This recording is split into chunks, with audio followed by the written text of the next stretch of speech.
চতুর্থ নাসরিন সুলতানা মেধাবৃত্তি পরীক্ষায় উত্তীর্ণদের পুরস্কার বিতরণ। মোহাম্মদ মুশফিকুর রহমান স্বপন, সুনামগঞ্জ। চতুর্থ নাসরিন সুলতানা মেধাবৃত্তি পরীক্ষা 2024-এ ফারিহা একাডেমি বার্ষিক সাংস্কৃতিক প্রতিযোগিতা 2025-এর বিজয়ীদের মধ্যে পুরস্কার বিতরণ অনুষ্ঠানে অনুষ্ঠিত হয়েছে।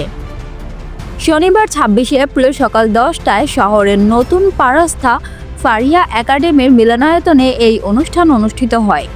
ফারিহা একাডেমির প্রিন্সিপাল মোহাম্মদ জাহাঙ্গীর আলমের সভাপতিত্বে এবং ফারিহা একাডেমির সহকারী শিক্ষক দেবাশিস তালুকদার শুভ্র সঞ্চালনায় প্রধান অতিথির বক্তব্য রাখেন বিশিষ্ট শিক্ষাবিদ অধ্যক্ষ পরিমল কান্তি দে।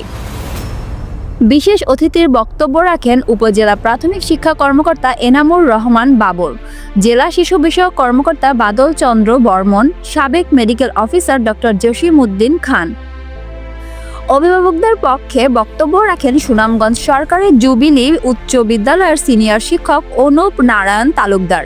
মেধাবৃত্তি পরীক্ষায় উত্তীর্ণ এবং সাংস্কৃতিক প্রতিযোগিতায় জেলার 70টি শিক্ষা প্রতিষ্ঠানের 450 জন শিক্ষার্থী অংশগ্রহণ করে এবং মেধাবৃত্তি পেয়েছে 56 জন শিক্ষার্থী পুরস্কার গ্রহণ করে। শীটটা ভালো করে পর্যবেক্ষণ করেছি।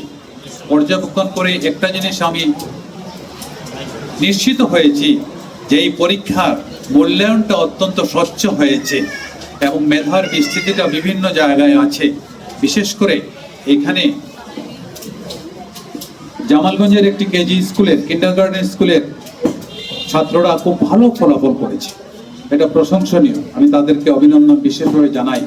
এবং আমি তখন বলেছিলাম এই স্কুলের যারা আছেন তাদেরকে বলেছিলাম আপনারা তারা যদি এতটুকু উচ্চতায় উঠতে পারে আমাদের সবাইকে তো সেটা লক্ষ্য রাখা উচিত।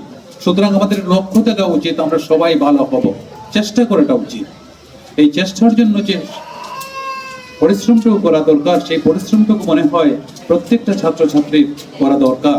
এই প্রসঙ্গে যে কথাটা বলা আসছে যে শিশুকালেই কিন্তু ছাত্রছাত্রীদের গড়ে তুলতে হবে, সেটা তো ছাত্রছাত্রীরা পারবে না, করতে হবে আমাদের মা বাবা বা অভিভাবক আমরা যারা আছি আমরাই আমাদের ছেলে মেয়েদেরকে গড়ে তুলব এবং তাদের যে মেধার বিকাশটা ক্রমান্বয়ে আমরাই তাদের মাধ্যমেই প্রকাশ করাবো।